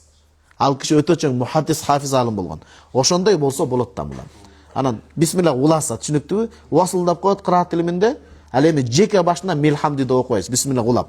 Болот, болгону багымдат кечеңдетип кетпеш керек. Кийинки суроо: Ассаламу алейкум таксыр, балагатка жетелек бала бул дүйнөдөн өтүп кетсе, жерге берип келгенден кийин Куран окуп кан чыгарса болобу? Кан чыгарыш милдеттүү эмес, Курандагы окуш милдеттүү эмес. Куран балагатка жеткен адамдарга окулат. Эми Куран көңүл тынчтык үчүн окусаң зыяны тийбейт. 20-суроо: Ассаламу алейкум дейт. Сурообуз бар эле. Кудука 2 жөргөмүш түшүп калыптыр. Ошол бир челек сууну төгүп салдым, эч нерсе болбой битсек, баарын төгүп салганга сатып алып ичебиз да сууну дейт. Жок. Жөргөмүш түшүп калса баарын төгүш шарт эмес, ошонун тегерегиндегини эле түшүрсөңүз болду. Бир аз суу тартыш болсо, анткени сатып алып ичип атпайбы ушулар. Акчаңыз тартыш болсо, баардыгын шарт эмес. Бир аз бөлүгү жетмек. Эми кийинкисин дейт аттайбыз. Кудайга шүгүр деш керек. Бизде суу кенен болуп атат. Кыргызстандын кээ бир бурчтарында суу билесизби? Жер казып коюп ошол сууну алып ичишет. Демек суу кадырына жетиш керек туугандар. Оозек суроолор барбы? Берсеңиздер, эмеге чейин билсек жооп берип калалы.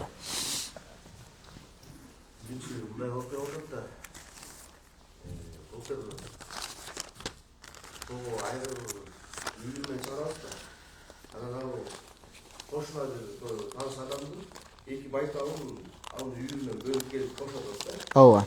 Анан кийинки жыктын кошко чапты эки байтал тушамышып экен да. Баягы жолдон баягы узакка кубалап кыйнап коюптур да. Анан билбейбиз убакыт өткөндөн кийин ошол эле эки байталдын ээси эме болот да. Ошол бойдон баягы кулун салып сен айрынан кубалап бөлүп кеткенден кийин эми мындай башы жок, бирок төлөп берди деп атат да. Ошол жак шарттаган болуп калат.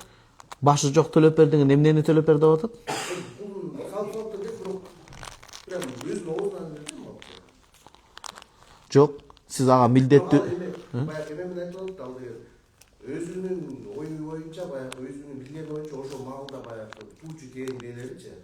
Просто ошол маалда биздики бөлүп, кыйнап койгон үчүн баягы кулун салып ошон үчүн тубай калды деп атат.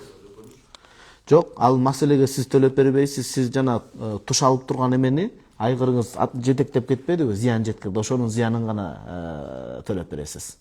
А кулунду болбой калгандыкын төлөп бербейсиз, ал ошол тагдырына жазылган. Ат биринчиден акылсыз, сиз аны атайлаган жоксуз. Ошол жанагындай атка туш алган себептен кандай зыян жетти, ошону гана төлөп бересиз. Жок, ал кулундукун төлөп бербейсиз. Анткени ал өзүнүкүндө калса бир жөн эле. Сиз бул жерде сиздин кемчилигиңиз жок, атты эч ким эйлик кыла албайт да. Сиздин колуңуздагы нерсе эмес. Сиздин себептен ошентип кулун салбай калса, анда жооп берсеңиз болот. Ал жерде аттык эми, ал атты талаада эч ким карай албай калат. Анан уруш чатакка чыгарып такыр болбой сотко чейин бара турган болсо, вассулху хайр деп Куранда келген, ортодон бир баага келишип, ошончо кулундун баасы болбосо да кандайдыр акчаны чыгарып берип койсоңуз, уруштуруп батпай, бул жакшыраак болот. Бул мустахап ишти аткарган болосуз да. А бирок шарият боюнча кулундун акчасын төлөп бериш сизге милдеттүү эмес. Эми ал жаныбарлар маселеси. Дагы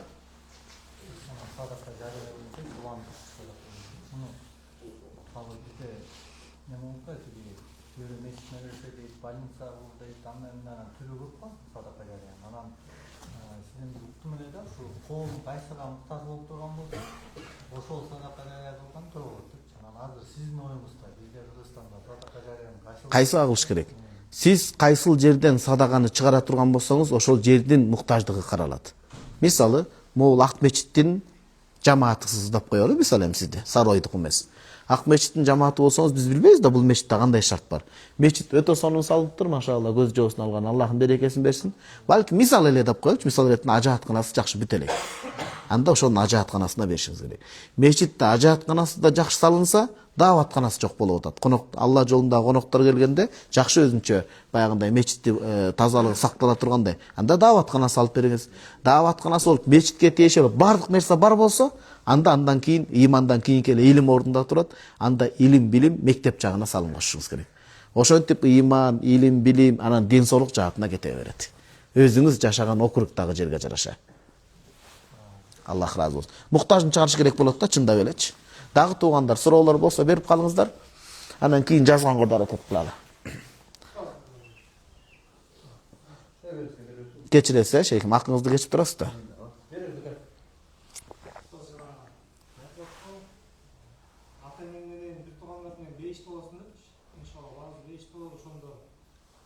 Erkek kişiler 30 yaş, 33 yaşta, ayol kişiler 18 yaşta olup da, şunda ata-enesi, şu atabızdı, jenebizdi, kanıtabızdı degende, birge olup, kayсысы болду? Бирде болсун дейт. Алар деле 33, биз деле 33, кандай болуп калды деп атасыз да. Биз деле патсан, ак киши деле патсан депчи. Эми куфтанда күлүп туруп мындай сергек окуган жакшыта туруп, анан баардыгыбыз кайгырып кетип, эмне окуганыбызды билбей үйгө барсак, жеңебизге настроениябыз көңүл жок болгондон көрөчү. Пайгамбарыбыз саллаллаху алейхи бир күнү сахабалар менен отурат, курманы жеп отурат. Жанындагы сахаба азыркеч сахаба болгондагы жеген сөңгөктөрдүн баарын пайгамбар салламга кошуп коет да. Анан бүтүп намазга туралы деп кол жууйн дегенде айтат: "О Аллахтын элчиси, жалгыз өзүңүз шунча көп курма жепсиз да" десе, карап туруп, "Мен го сөңгөгүн жебепмин, сен сөңгөгүн кошо жеп салган турбайсың" дейт да. Ошол сыңары. Шейхим, эми ал жерде ата-энелик, балалык сезим кала берет, сый-урмат жагынан кала берет. Жаш 33-төн болсок да, хадисте келген мурдан журдан деп. Ушундай 30 жашында адам атабыздын боюнда деп келет. Бирок ата-энелик, балалык сезим кала берет. А бирок ар ким өзүнүн жеке рахаты болуп, бейиш болот да, иш жок ал жерде. Ар ким өзүнүн жеке жыргалчылыгы менен кете берет, бирок туугандык байланыш сезим катары кала берет. Сезим катары. Муну мисалы бул дүйнөгө салыштырсак, эрте үйлөнгөндөр карасаңыз, эң биринчи төрөлгөн баласына мындай дос сыяктуу эле болуп калат го, карап калсаңыз. Аталык сезим болот, бирок мамилеси өтө ынак, жакын болуп калат. Ошол сыяктуу. Жаштын теңдигинен ата-энелик бир туугандык эме байланыш үзүлүп кетпейт. Ал сезим сый-урмат менен кала берет. Сый-урмат ошол жайында эле. Аллаху алам. Шейхим, сиз намазсыз оруз өткөнгө фидия бербейсизби? ооба, исқот же дауран деп айтат. Кандай болот? Ушул өтө зарыл. Туугандар көңүл буруп коесуздарбы? Ушул суроо өтө өзөктүү суроо. Муну жакшы түшүнүп албаса, чала түшүнүп келип калышы мүмкүн. Биринчи, ата-энеси мусулман, бирок намаз окуй кетти. Намаздык өзүнчө, орозонук өзүнчө болот. Келиңиз биринчи жеңилирээк түрүнөн орозодон баштайын. Могу китепти орозо деп элестетели, кара түстүү китепти. Ата-энеси орозо төлөбөй, орозону кармабай кетсе, баласы эсептейт. Балагат жашынан бери канча орозо кармабады? Ар бир күнгө, орозонун ар бир күнүнө жылын эсептеп туруп, бир садака фитр чыгарып берет. Бир бечара мискен 2 мал тамак жей тургандай, же садака фитрдин өлчөмүндө ар бир күнгө. Муну түшүндүңүз, Орозодо анык пайгамбар саллаллаху алейхи вассаламдан хадис келген. Көңүл буруп туруңуз. Намаз боюнча ачык келген эмес, демек намаздын садака фитрин берүү окубай калган, орозого салыштырат. Муну Роддул Мухтар китебинде Ибн Абидин рахмаллаху айтат, унутпаңыз. Имам Мухаммад рахмаллаху айтат, орозого ачык хадис келген, намазды да орозого алып барабыз. Неге? Намаз да орозодагы бул Аллах буйрган ибадат дейт. Анан экинчиден, муну элге айтып койсок, молдокулар бияктан да жол таап берет турбайбы, тааныш билиш кылып. Демек намаз окубай кетсе деле болот турбайбы деген ой кетпесин. Намаз, ибадаттар мынчага бөлүнөт. Жакшы көңүл буруңуздар, кенен жооп берейин. Дене менен аткара турган ибадат бар. Бул орозо, анан намаз сыяктуу. Дене менен аткарат. Дене менен аткарган ибадатта бирөө орун басарлык өтпөйт бул жерде. Ар ким өзү керт башы менен окуш керек, кармап бериш керек. А бул айла жок жаназа намазы сыяктуу, бирин экин ачылып калган жерди жамап, айла жок Кудайдан садака чыгарып, бир аз болсо да күнөөсүн жеңилдетүү максаты бар. Муну жакшы түшүнүңүздөр да. Болбосо окуй берсең болот, байлык калтырасың деген сөз жок. Ал эми байлык менен аткарыла турган ибадат орун басарлыкты кабыл алат, ошол адам өзү бара албай калса. Мисалы ажылык. Дене менен да аткарылат, байлык менен. Адам өзү ажылык парыз болуп төшөктө бара албай калса, бирөөнүн акча берип жөнөтсө болот. Зекет байлык менен аткарылат, өзү бербесе дагы досунун атынан берип койсо, же атасынын атынан баласы берип койсо өтө берет, ниет кылыш шарты менен. Эми намазга келдик. Намазды ар ким өзү окуш керек, күнөөкөр болот. Бирок артасындагы мураска калган адам атасына күйүп садага чыгарып атат. Эмне болот? Bir gündük 5 mal namazga orozodayı bir berбейт. Ар bir namazga bir sadaka fitr çıgarat. Bagımdatga bir sadaka fitr, peşimge bir sadaka fitr, dep uşuntu 5 malga. Бүт өлчөп чыгат акчасын. Ана ошол акчаны таап бериш керек. Ана бул жерде хила деген бар, шариятта айламал. Муну имам Абу Юсуф рахимахуллах болот дейт, имам Мухаммад жакшы эмес дейт. Исқот давран кандай? Bir бечара бисин келет, атамдын bir намазы, мына ошондо кабыл алыңыз деп берет. Ал адам түшүнүп турат да кайра буга белек кылып кайтарат. Ошентип бүткөнгө чейин ушинтип белек кылып кайтарып отурат. Бул айла жок, атасын куткарам деген өтө кедей адамдарга тиешелүү. Калган адамдарга бул уруксат эмес. Аслан бул маселени өзү этиятташ керек. Бирок ошондо дагы мүмкүнчүлүгү болгон адам акчасын таап, атасын ошондо кутултуш керек. Бирок бүт атам кутулуп кетти деген эмес. Аллахым мен садага чыгардым, садаганын урматын өзүндүн ээрим менен бир аз да болсо азаптан жеңилдет деген маани бар. А бирок ар бир адам тирүүлүгүндө намазды окуш керек. Түшүндүңүз да адамлам? Ар бир намазга төлөнөт.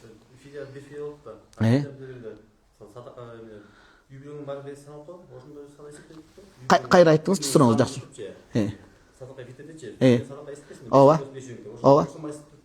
Ооба, ошондой садака фитрдин өлчөмүндө эле кетет. Бул эң минималдуу өлчөмү. Ал эми чоң канча берсеңиз жогору кете берет. 3 мал тамагына чейин.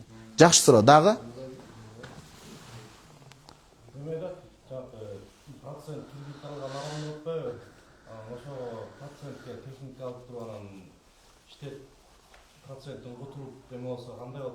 Кутулгандайын ал адалга кетет.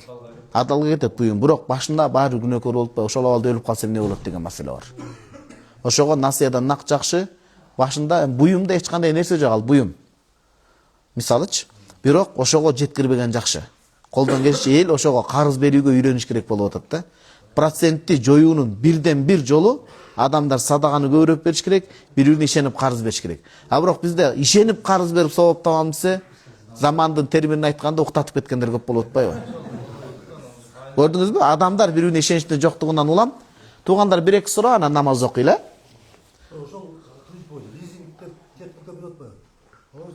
Бир эле суроо, кечиккенде пеня кошулат. Арам банк менен иштешип атат, демек болбойт. Айла жок болсо болот. Айла жок болсо кечиктирип, андан башка вариант калбай калса, киреше табуунун жападан жалгыз жолу болсо. Жок, киреше табуунун жолу бар, бирок дагы да акчаны көтөрөм деп атат. Ал убакыт уруксат эмес. Эми сөздүн ачык алып койгон болсо, эртерээк истигфар айтып, эртерээк төлөш керек болду. Алып койсо, ал элек болсо, стоп бразер дейбиз, стопинг дейбиз. Кечиресиз арттагы, болду ажыкем, жолугалы. Ооба, чокталга чейин сүйлөшүп, маектешип баралы, чечип буйрса. Биякта эч ким албады? Чокталда ушундай сабак болот башка. Эртеңби чокталдын жамааты барбы биякта жамаат? 1,5 келбедиби? Эртең ошо чокталдыктар менен сүйлөшүп, Кудайым буйрса шам убагында эле туралаш керек. Анан бүрсүгүндөн баштап кайра сиздерге Кудайым буйрса. Чоктал эсимде бар, Раматылык таеквондодон агайыбыз бар эле, талай агайыбыз. Раматылык жаткан жери жайлуу болсун. Жаштарды ошол убакта баа туура эмес нерседен спорт аркылуу эметип калыптыр да. Жамаат болду, башка суроо жок анда, дуа кылалы. Субханакаллахумма бихамдик, нашхаду ан ла илаха илля анта, настагфирука ва натубу илейк. Биз жолдо аксакалыбыз бар эле, ошол кишиге дуа кылдырайын дедим. Ата, сиз дуа кылыңыз. Карысы бар, мырысы бар, жүрөктөн чыккан дуа болсун.